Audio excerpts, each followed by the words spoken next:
is Nick from fitstep.com, powerfultrainingsecrets.com. Got a nice suspension type of exercise for you here today. This is a suspended body barbell row. To do this one, I'm using a dip belt to suspend my body in. And I'm using a nylon strap called blast strap to basically anchor myself and hold myself at an angle while I'm doing the barbell row. This is similar to a chest supported on a bench kind of version of it, only since you're suspended, you're carrying more of the weight on you, and the tension's kind of going through your whole body rather than just your back. You get the similar effect of back isolation out of it though, and making it a very valuable back exercise, especially if you have any trouble doing barbell rows and cheating with it, which a lot of people do. So here's what it looks like. I've got the strap hooked on one end, got the dip belt hooked to the other, and I'm going to be suspending myself while doing it. I know it sounds like a magic trick, but it's not.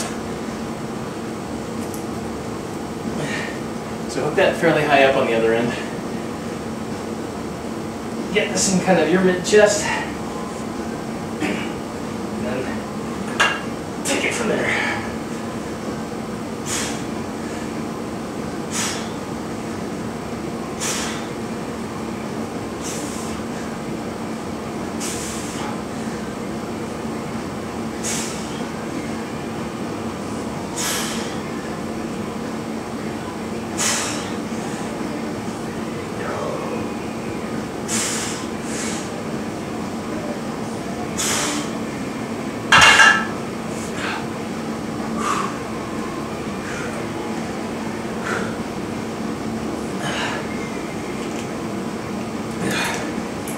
One of the benefits of this one is you're also training the breathing muscles through your rib cage, the intercostals, because while you're doing the exercise, your entire rib cage is being compressed by that dip belt. So in order to breathe, you're actually fighting against your body weight and the weight of the bar, which is training those intercostals to help you breathe, which is one reason why I'm so out of breath, even though it's a light weight on the bar, because everything was being compressed in through my entire rib cage. So you're getting a lot of multiple benefits out of this one, and it's a challenging exercise, and a nice one to try if you ever need a little bit of a break from the regular rowing. Now, what I'm going to do is a barbell hack squat. The trouble with a regular barbell hack squat is, even it's a great, classic exercise. It's just a bit awkward to do, and kind of throws you off balance, puts a lot of pressure on your back. I've tried it, and I find I get some good leg work out of it, but not great leg work. This version, I was just warming up and my quads are lit up.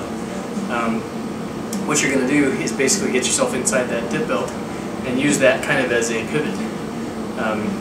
This is going to allow you to sit back more when you're doing the exercise and keep a more vertical torso position, so that you're taking basically all that forward-leaning necessity off your lower back, and all the tension's going right into your quads. Right here in the lower area too, I found.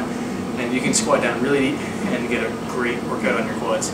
And this is tough to do at home with a squatting movement, and when you have this exercise, you're not going to have any issues. So here's what it looks like. As you can see, I've got that attached here. Got the dip belt. Put your legs inside the dip belt. So this is basically suspending me right here. What I'm going to do, get my heels right up against the bar. You can kind of adjust as you get better and get a feel for the exercise. But this belt is going to be right in your lower back. Grip right here behind with an overhand grip. So it's going to be similar to a deadlift. It's going to focus all the work on your legs. And then you just basically squat up. Very simple.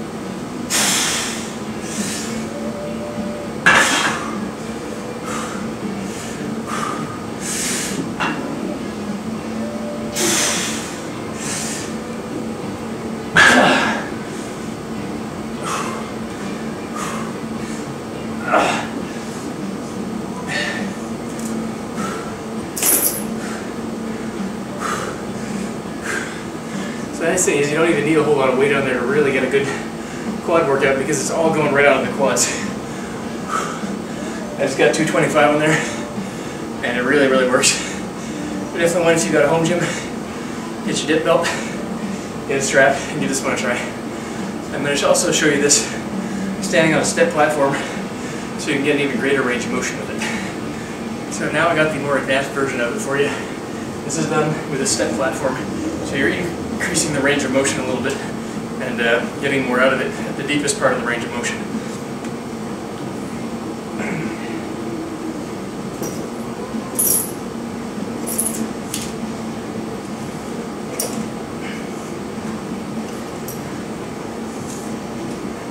Let me slip down a little bit, so I want to make sure it's high enough that I get a good...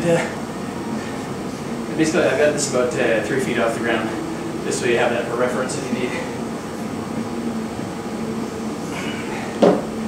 So get your feet on top of the bar, top of the platform, I mean. And I'm in a pretty deep squat here now.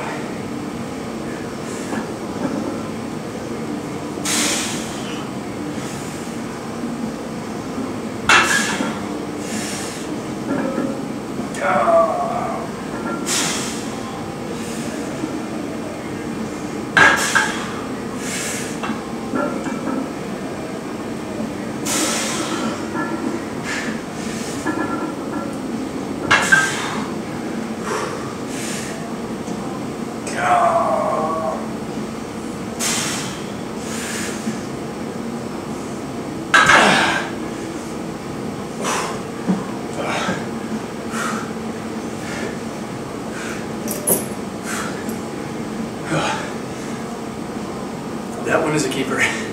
That one is just killing my lower quads right here. And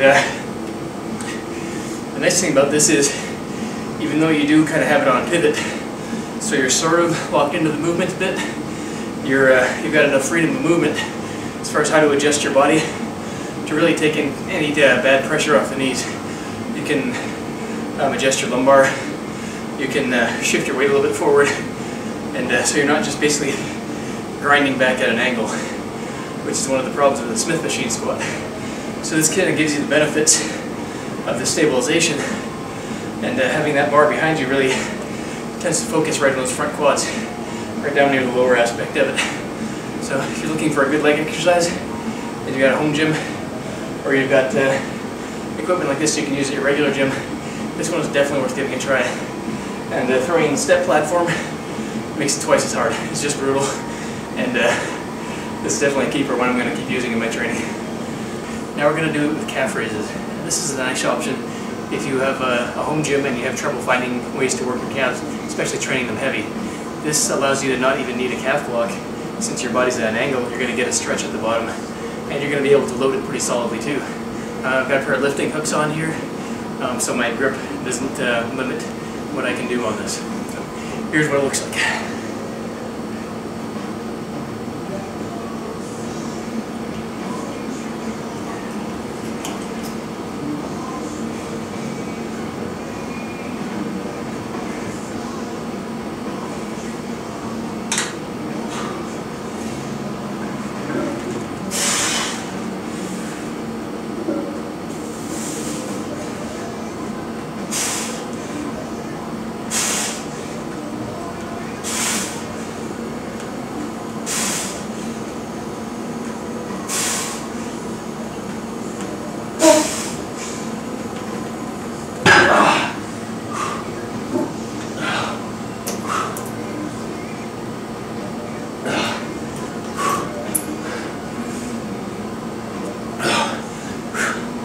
That's not only good calf training, getting a lot of work across the core, supporting myself on that strap. So next time you say you can't work calves and abs at the same time, total garbage, you can definitely do it. I found this one really lights up the calves well, especially at the bottom. You're getting a good stretch. It's a good functional, practical movement because, you know, at an angle, accelerating forward, it's exactly what you do when you're running, when you're playing any sports. So it's a very good movement for athletics.